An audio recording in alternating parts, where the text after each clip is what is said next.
ఒకటి గుర్తుపెట్టుకోండి, సేఫ్టీ లేదు, రోడ్డు మీద వెళ్ళి ఎవడు గుద్దిస్తే ఏటి పరిస్థితి అనేసి అంటే, రోడ్డు మీద 2 చక్రాలు నిలబెట్టి ఫ్యామిలీని పట్టుకొని వెళ్తున్నావు, దానికి మరి ఎవడు గుద్దిస్తే ఏటి పరిస్థితి. సో సేఫ్టీ విషయానికి వచ్చేటప్పటికి మీకు ఏదైతే 5 స్టార్ సేఫ్టీ అని చెప్పేసి ముద్రేసి మార్కెట్ లో రిలీజ్ చేస్తున్నటువంటి కార్లన్నీ కూడా. Hi friends, welcome to Neelu arts automobile. నేను మీకు వినమ్రతతో ఒక విజ్ఞప్తి అయితే చేస్తున్నానండి. అదేంటనేసి అంటే, మ్యారేజ్ సీజన్ అయితే వచ్చేసింది. ఎక్కువగా ఫంక్షన్ ఉండేటప్పుడు నేను చూస్తున్నటువంటి విజువల్స్ ఏంటంటే, ఫంక్షన్ కి బయలుదేరినటువంటి పేరెంట్స్ వారి పిల్లల్ని బండి ఎక్కించుకొని ఫంక్షన్ కి నలుగురు కలిపి బైక్ మీద వెళ్ళిపోతా ఉండడం అయితే నేను చూస్తూ ఉంటాను అనమాట. ఎక్కువ సందర్భంలో, కొన్ని సందర్భాల్లో వైఫ్ అండ్ హస్బెండ్ పిల్లలిద్దరూ బైక్ మీద ముందు ఒకరు వెనక ఒకరు కూర్చొని వెళ్ళిపోతా ఉంటారు. కొన్ని సందర్భాల్లో ఇద్దరు లేడీస్ వెనక కూర్చుంటారు, అతను డ్రైవ్ చేసుకుని వెళ్తా ఉంటాడు. అతను కూర్చోడానికి అసలు చోటే ఉండదు. ఫ్యాక్ట్ మాట్లాడాలంటే, కొన్ని బైక్స్ మనము డ్రైవ్ చేసేటప్పుడు వెనక ఎక్కువ మంది కూర్చుండిపోయారు అనుకోండి, మనం ముందుకు వచ్చి ట్యాంక్ కి సామాన్లు తగిలేసి తిమురు పట్టేసేటటువంటి పరిస్థితి అయితే ఉంటది అనమాట.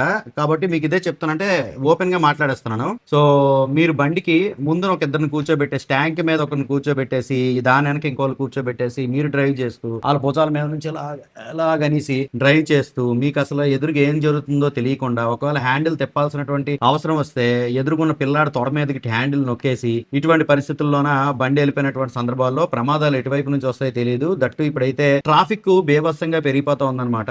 ఎక్కువగా పెళ్లిళ్ళ సీజన్ లో అతవరూరులో ఎవరైనా మ్యారేజ్ చెప్పారనుకోండి, ఈ అందరు తల్లి నలుగురు కలిపి బండి మీద వెళ్ళడం అని చెప్పేసి, లేదనేసి అంటే ఏదైనా ఈవినింగ్ ఫంక్షన్ పెళ్లికి చెప్పారు అనేసి అంటే, 10 కిలోమీటర్లు బండి మీద అందరూ వెళ్ళడం అని చెప్పేసి, సో ఇలాంటి సందర్భాలు అయితే చూస్తా ఉన్నానండి. అయితే మీకు ఒకటే చెప్తాను, ఇప్పుడు నేను కొన్ని కార్లు అయితే మీకు సజెస్ట్ చేస్తాను అనమాట. ఈ కార్లు అయితే మీరు కొనుక్కోండి. ప్రతి ఒక్కరికి కూడా సొంత కారు ఉండాలి, ప్రతి ఒక్కరు కూడా కారులో తిరగాలనేదే నా ఎప్పటి నుంచో నా ఉద్దేశం అనమాట. దానికి మీకు అవేర్నెస్ కల్పిస్తా వస్తా ఉన్నాను. ఈ అవేర్నెస్ కల్పిస్తా వస్తా ఉన్నాను అనడానికి మీకు బెస్ట్ ఎగ్జాంపుల్ ఏంటి తెలుసా? 2023 మే జూన్ లో పడినటువంటి వర్షాల నుంచి నేను మీకు ఒక అవేర్నెస్ కి అయితే, నేను 2023 అంటే ఆల్మోస్ట్ ఒక మూడేళ్ళు దాటిపోయింది. అప్పటి నుంచే నేను మీకు అవగాహన కల్పిస్తా ఉన్నాను. నా నానో కార్ లో వర్షంలో ట్రావెల్ చేస్తూ, ఇదిగోండి ఇక్కడ ఒక బండి ఉంది, తర్వాత ఇంకో బండి ఉంది, ఆ 50,000 రూపాయలు నానో కార్ లా కాపాడలేకపోయింది. ఒక బండి 1,50,000, ఒక బండి ఏమో 1,00,000 రూపాయలు ఉంది. కానీ నాకు 50,000 రూపాయలకి నేను పెట్టి కొనుక్కున్నటువంటి నానో కారు వర్షం నుంచి నన్ను కాపాడింది, ఎండ నుంచి నన్ను కాపాడుతుంది, నేను సేఫ్ గా రోడ్డు మీద ట్రావెల్ చేసేలా చేస్తుంది అనేటటువంటి అవేర్నెస్ ఆ రోజు నుంచే నేను మీకు కల్పిస్తా ఉన్నాను. అసలు నానో కార్ ఎందుకు కొనుక్కున్నాను, నానో కార్ కొనుక్కొని దాని మెయింటెనెన్స్ ఏంటి, దాని తర్వాత స్విఫ్ట్ కార్ కొన్నాను, స్విఫ్ట్ కార్ కొని దాని మెయింటెనెన్స్ ఏంటి, హోండా సిటీ కొన్నాను, హోండా సిటీ కొని దాని మెయింటెనెన్స్ ఏంటి. నేను పెట్టినటువంటి వీడియోలు మీకు సరదాగా ఉండొచ్చు, లేకపోతే కామెడీగా అనిపించవచ్చు ఏమో గానీ, నేను మీకు ఇండైరెక్ట్ గా అవేర్ చేస్తున్నాను అనమాట. సో ఇంత లో మెయింటెనెన్స్ లో మనం కార్ మెయింటైన్ చేయొచ్చు. మనం కారుని చూసే విధానం అనేది మారాలి. మనం కార్ మెయింటెనెన్స్ అనేటటువంటి ఆ పదం ఏదైతే ఉందో అది మనకి భూతంలా కనిపించకూడదు అనేటటువంటి అవేర్నెస్ మన ఛానల్లో రెగ్యులర్ గా నేను చేస్తా ఉన్నానండి. దీనికి గల కారణం ఏంటంటే, ప్రతి మిడిల్ క్లాస్ పర్సన్ కి ఒక కార్ ఉండాలి. బైక్ కూడా కొనుక్కోలేని వారు ఉన్నారంటే, వాళ్ళు బస్సుకో ఆటోకో దేనికో వెళ్తారు. సో బైక్ ఉంది, బైక్ ని మెయింటైన్ చేయగలం, ఒక ఇద్దరు పిల్లలు ఉన్నారు అనేటటువంటి సందర్భంలో బైక్ మీద తీసుకొని వెళ్తా ఉన్నాం అనమాట. బైక్ అనేది ఉండాలి. అది ఎవరికైనా అంటే మనకి, లేదా మన తర్వాత వెనక్కి ఇంకోళ్ళు కూర్చోడానికి కంఫర్ట్ గా ఉంటది అనిపిస్తే బైక్ మీద వెళ్ళాలి. అలా కాకుండా నలుగురేసి 5గురేసి వెళ్ళడానికి అయితే బైక్ కాదు. దానికోసం అని చెప్పేసి కార్ ఉంది. అప్పుడు ఆ పెద్ద ఆయన, with all give respect to him, మనందరినీ ప్రేమించి మనం పడుతున్నటువంటి అవస్థలను తట్టుకోలేక నానో అనేటటువంటి కార్ ని తయారు చేశాడు. ఈ తయారు చేసినటువంటి కార్ కి రాంగ్ పబ్లిసిటీ వెళ్ళిందనమాట. సో ఎలాగనేసి అంటే, అది 1,00,000 రూపాయల కార్ అని చెప్పేసి అడ్వర్టైజ్ చేయడం మొదలు పెట్టారు. కానీ నానో బేస్ వేరియంట్ స్టార్టింగ్ లోనే 1,70,000కి వస్తుంది. అలాగే మనం నానో రాను 3.5 4 లక్షలు వరకు అయితే చేరిపోయింది.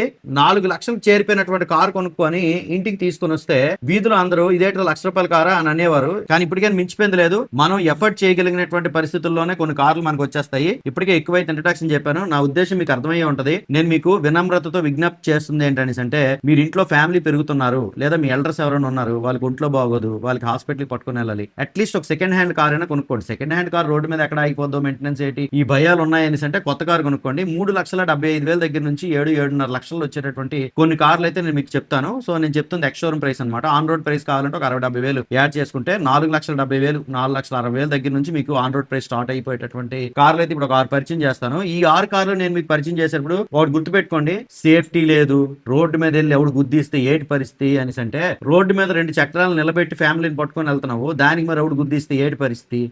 వెనకాల నుంచి వచ్చి గుద్దీసినా, మనం స్లోగా ఉండేటప్పుడు ఎవడు గుద్దీసినా పడిపోయినాం అనేసి అంటే కాలు చేతులు ఇరుగుతాయి. మనం స్పీడ్ గా వెళ్తున్నప్పుడు ఎవడు గుద్దేసినా పడిపోయినాం అంటే కాలు చేతులు ఇరుగుతాయి. అదే కార్ అనుకో, నువ్వు స్లోగా వెళ్ళు, 70 స్పీడ్ లో వెళ్ళు, నువ్వు దేనికి గుద్దీసిన ప్రమాణం ఉండదు, ఎవడైనా నీకు గుద్దీసినా సరే ఎంతో అంత సేఫ్ గా గా ఉంటావు కదా, మరీ స్పీడ్ గా వెళ్తున్నటువంటి లారీకి ఎదురెళ్ళిపోవు కదా. కాబట్టి దయచేసి సేఫ్టీలు ఇలాంటివన్నీ పక్కన పెట్టండి. అయితే మీకు సేఫ్టీయే కావాలనుకుంటే చెప్తాను ఒకటి. సో సేఫ్టీ విషయానికి వచ్చేటప్పటికి మీకు ఏదైతే 5 స్టార్ సేఫ్టీ అని చెప్పేసి ముద్రేసి మార్కెట్ లో రిలీజ్ చేస్తున్నటువంటి కార్లన్నీ కూడా 67 km/h స్పీడ్ మీద క్రాస్ టెస్ట్ చేసి ఆ స్పీడ్ లో అవి తట్టుకోగలిగినప్పుడు మాత్రమే 5 స్టార్ సేఫ్టీ రేటింగ్ అయితే వచ్చింది. అట్లీస్ట్ 70-75 స్పీడ్ వెళ్ళినా అది ఏమైనా జరిగిందంటే దానికి రిస్క్ అని చెప్పేసి అయితే ఈ స్టార్ రేటింగ్ చెప్తా ఉంది. దీన్ని అయితే దృష్టిలో పెట్టుకొని మీరైతే ఆలోచించండి. మీరు 60 స్పీడ్ లో వెళ్తారా, 70 స్పీడ్ లో వెళ్తారా, 80 స్పీడ్ లో వెళ్తారా? కార్ కొనుక్కొని 60 స్పీడ్ లో వెళ్ళడానికి 80-85 వెళ్తారు కదా. కాబట్టి మైండ్ లోంచి సేఫ్టీ గిఫ్టీ ఏమైనా పక్కకు తీసేయండి. కార్ లో కూర్చున్నాం అనేసి అంటే ఎండ నుంచి, వర్షం నుంచి, మంచు నుంచి, చలి నుంచి, అర్ధరాత్రి, అపరాత్రి ఎక్కడైనా నిద్ర వచ్చిందంటే లోపల సీటు వాల్ చేసి పడుకుని పోవడానికి, లేదంటే ఫ్యామిలీతో నలుగురు కలిపి చక్కగా ఒక బాక్స్ లో కూర్చొని ప్రశాంతంగా ట్రావెల్ చేయడానికి మీకు కార్ అనేది ఉండాలి. ఒక 6 కార్లు చెప్తాను ఇప్పుడు, నోట్ చేసుకోండి. సో ఈ కార్లు కొనడానికి మీరు ఏం చేస్తారో తెలీదు, మీ నెక్స్ట్ టార్గెట్ అదే అయ్యి ఉండాలన్నమాట. ఈ కార్ ఎలాగైనా సరే 2026 ఎండింగ్ వచ్చేటప్పటికి మన ఇంటి ముందు ఈ కారు ఉండాలి. ఇంటి ముందు రోడ్డు ఉంటుంది, రోడ్డు పక్కన మీ ఇంటి దూరం దగ్గరికి ఎట్టుకోండి కారు. కావాలంటే రోడ్డు మీద ప్లేస్ లేదనేసి అంటే, లేకపోతే ఎదిరిండి రాసి చివరి పెట్టేయండి. అంతేగాని మీ కారు ఉండాలి. అదే టార్గెట్ నాది, మీది. సో కారుకి సంబంధించి మెయింటెనెన్స్ టిప్స్ ప్రతిదీ నేను చెప్తాను. మీకు ఏ డౌట్స్ ఉన్నాయి కార్ కొనుక్కోవడానికి, మీకు ఏది అడ్డు చెప్తుంది దాని కింద కామెంట్ సెక్షన్ అడగండి, నేను చెప్తా. సెకండ్ హ్యాండ్ కార్ కొనుక్కోవడానికి మీకు ఏ భయాలు ఉన్నాయి దాని కింద కామెంట్ సెక్షన్ అడగండి, నేను మీకు క్లారిటీ ఇస్తా. ఓకేనా? నేను 2 లక్షల కిలోమీటర్లు కార్ డ్రైవ్ చేసినటువంటి అనుభవంతో, నేషనల్ హైవేల్లో వేల కిలోమీటర్లు కొట్టినటువంటి అనుభవంతో నేను మీకు గైడ్ చేయగలను. రోడ్డు మీద కారు ఆగిపోకుండా ఉండాలంటే ఏం ఫాలో అవ్వాలి, ఆగిపోయిన సందర్భంలో ప్యానిక్ అవ్వకుండా ఎలా ఉండాలి, ఇటువంటివన్నీ కూడా గైడ్ చేయగలనమాట. ఇప్పటికే ఎక్కువైపోయింది. సో కార్ కొనాలనేటటువంటి టార్గెట్ అయితే మీరు పెట్టుకోండి. సో దీంట్లో అయితే నేను ఒక 6 కార్లు అయితే మీకు తీసుకొని వచ్చానండి. దాంట్లో ఫస్ట్ కార్ ఏంటంటే మారుతి సుజుకి నుంచి. సో మారుతి సుజుకి నుంచి ఎస్ప్రెస్సో అనే కార్ అయితే ఉందన్నమాట. ఇది మైక్రో ఎస్యూవీ క్యారెక్టరిస్టిక్స్ కలిగినటువంటి ఒక హ్యాచ్ బ్యాక్ కార్ అండి. 180 mm గ్రౌండ్ క్లియరెన్స్ కలిగి ఎలాంటి టెరెన్స్ లో ఉన్నా సరే ఈజీగా తిరగగలిగేటట్టు దీనికి ఉన్నటువంటి అల్ట్రా కాంపాక్ట్ డిజైన్ వలన సిటీలో సందుల్లోనే ఈజీగా తిరగగలిగేటట్టు, ఎల్డర్స్ లోపలికి యాక్సెస్ అయ్యి బయటకి ఈజీగా రాగలిగేటట్టు, ఎంత భారీ పర్సనాలిటీ అయినా డ్రైవింగ్ సీట్లో కూర్చునేటప్పుడు కంఫర్ట్గా ఉండగలిగేటట్టు 1 లీటర్ ఇంజిన్తో వచ్చినటువంటి మారుతి సుజుకి ఎస్ప్రెస్సో కార్ అయితే 20+ మైలేజ్ ఇస్తూ మార్కెట్లో దూసుకుపోతున్నటువంటి కార్లలో మొట్టమొదటిదన్నమాట. సో ఎస్ప్రెస్సో కార్ అనేది చూడడానికి ఎస్యూవీ లుక్స్తో ఉంటుంది.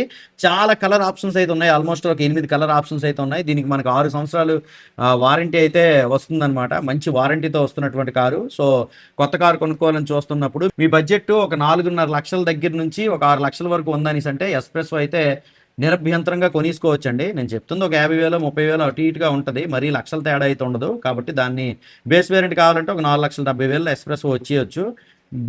సెకండ్ బేస్ వేరియంట్ కావాలి, అన్ని ఫీచర్స్తో కూడా కావాలని అనుకునేటప్పుడు మీకు 5,30,000 5,40,000 అయితే కార్ వచ్చేస్తుందండి. దీనికి సంబంధించి లేటెస్ట్ గానే వీడియో చేశాను, ఇక్కడ కార్స్ వీడియోస్ పెడతాను, మీరైతే చెక్ చేయండి. సో ఈ కార్ మనం కొనాలంటే మారుతి సుజుకిలో అరేనా షోరూమ్ అని ఉంటుంది, అరేనా షోరూమ్కి వెళ్ళండి. మారుతి సుజుకి సర్వీస్ నెట్వర్క్ అనేది చాలా పెద్దదన్నమాట. మారుతి సుజుకిలో మీరు ఏ కార్ కొనుక్కున్నా టెన్షన్ పడాల్సినటువంటి అవసరం లేకుండా ప్రతి 10-15 కిలోమీటర్లకు ఒకసారి సర్వీస్ నెట్వర్క్ అయితే ఉంటుంది. కస్టమర్ సపోర్ట్ కూడా ఆ విధంగానే ఉంటుంది అనమాట.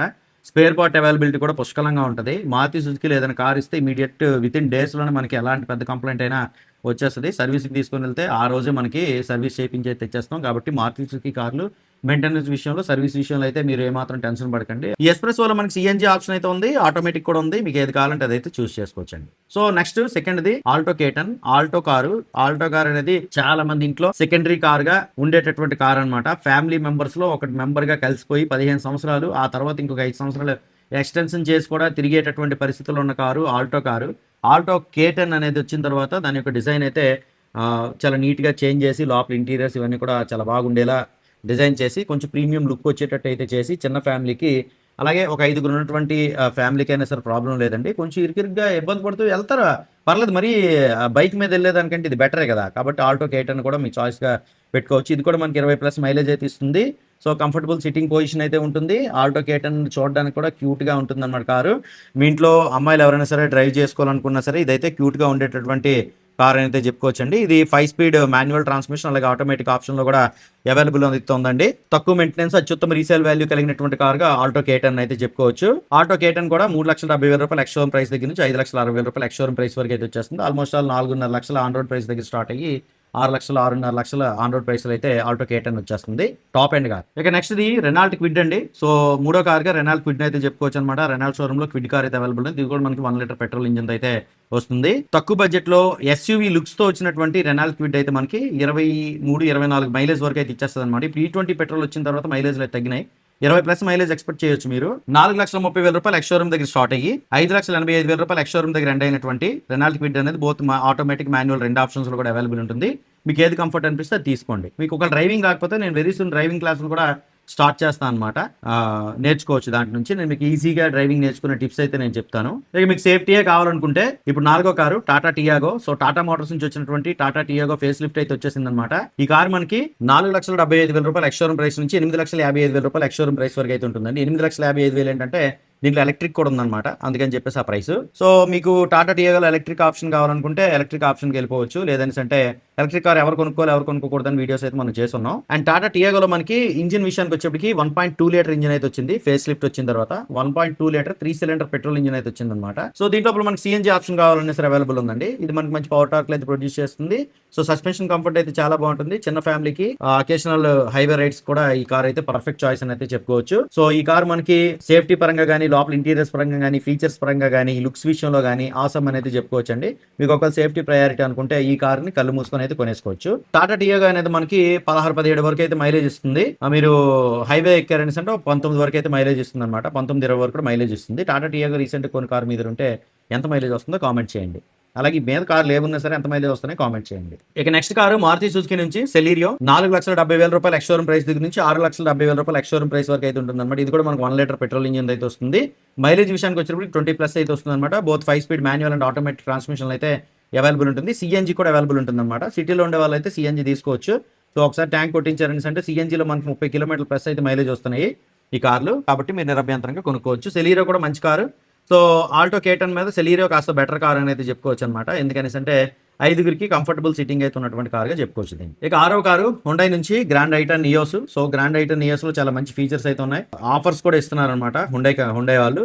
సో ఐటన్ నియోస్ అనేది మంచి రీసేల్ వాల్యూ కలిగినటువంటి కార్ గా మనం చెప్పుకోవచ్చు. దీంట్లో కూడా మనకి 1.2 లీటర్ పెట్రోల్ ఇంజిన్ అయితే ఉంటుందండి. అలాగే రేర్ ఏసీ వెంట్స్ ఆప్షన్ లో కూడా వస్తుంది. ఇది కూడా మనకి 5 speed manual and automatic transmission అయితే అవైలబుల్ ఉన్నటువంటి కారు. ఇది కూడా మనకి మైలేజ్ విషయానికి వచ్చేప్పటికి 19-20 మైలేజ్ ఈజీగా ఇచ్చేస్తుంది. హుండై కార్ల ఇంజిన్ విషయానికి వచ్చి వెరీ రిఫైన్డ్ అయితే ఉంటాయండి. మీరు కళ్ళు మూసుకొని అయితే కొనేసుకోవచ్చు. ఐటన్ నియోస్ కొనడం గురించి ఎవరికి అడగాల్సినటువంటి పని అయితే లేదనమాట. అదంతా సక్సెస్ఫుల్ కార్ అని అయితే చెప్పుకోవచ్చు అండి. మీకు 6.5 లక్షలలో బేస్ వేరియంట్ అయితే స్టార్టింగ్ వచ్చేస్తుంది. నిరభ్యంతరంగా కొనేసుకోవచ్చు. 5,60,000 ఎక్స్ షోరూమ్ ప్రైస్ దగ్గర నుంచి 8,50,000 ఎక్స్ షోరూమ్ ప్రైస్ వరకు ఉన్నటువంటి ఐటన్ నియోస్ అయితే మీరు చూస్ చేసుకోవచ్చు. ఇది ఫ్రెండ్స్ మనకి లో బడ్జెట్ లో వచ్చినటువంటి కార్లు. సో మీరు బైక్ మీద నలుగురేసి వెళ్ళిపోకుండా మిమ్మల్ని సేఫ్ గా తీసుకెళ్లేటటువంటి కార్ల లిస్ట్ అనమాట. సో మీకు ఇంకెలాంటి కంటెంట్ కావాలో కింద కామెంట్ సెక్షన్ అయితే అడగండి. సో 2026 ఎండింగ్ కల్లా మీ అందరూ ఒక కార్ కొనుక్కోవాలనేటటువంటి ఆశ నాది. సో ఆ కార్ కొనుక్కొని మెయింటెనెన్స్ ఈజీగా చేయించాలనేటటువంటి టార్గెట్ కూడా నాది. సో కార్ మెయింటెనెన్స్ సంబంధించి కానీ కొత్త కార్లకు సంబంధించి కానీ సెకండ్ హ్యాండ్ కార్లకు సంబంధించి కానీ డీటెయిల్ ఇన్ఫర్మేషన్లు టిప్పులు కావాలనుకుంటే మన ఛానల్ అయితే సబ్స్క్రైబ్ చేసుకోండి. ఈ వీడియో నచ్చిందంటే లైక్ చేసి మీ ఫ్రెండ్స్తో షేర్ చేయండి. దయచేసి తప్పుగా అనుకోవద్దు. కుటుంబం పెద్దగా ఈ వీడియో చూస్తుంటే మీరు సేఫ్గా ఉంటే ఫ్యామిలీ అంతా హ్యాపీగా ఉంటుంది అనమాట. ఏ చిన్న పొరపాటు జరిగినా సరే మొత్తం అంతా తలకిందులు అయిపోద్ది. అటుకి ఇటుకి కాకుండా ఉండేటటువంటి పరిస్థితి అనమాట మనది. విపరీతమైనటువంటి ఆస్తులు వెనక లేవు. వెనక విపరీతమైన ఆస్తులు ఉంటే మీరు 5 నలుగురేసి ఎందుకు బండి మీద వెళ్తారు? గింజను ఉల్లిపాయతో తినేసేటటువంటి పరిస్థితుల్లో కూడా మనం లేము. అటుకికాకి ఇటుకికాకి ఉన్నాం. కాబట్టి చిన్న కారు కొనుక్కోండి. 10 years కాస్త తక్కువ పెట్టుకొని ఈఎంఐ పెట్టుకోండి. సో ఈఎంఐ అనేది కొన్ని విషయాల్లో తప్పేం కాదనమాట. ఫ్యామిలీ అందరు కలిపి సురక్షితంగా ఉండండి. ఈ వీడియో నచ్చిందంటే లైక్ చేయండి. అందరూ నమస్కారం. Thank you.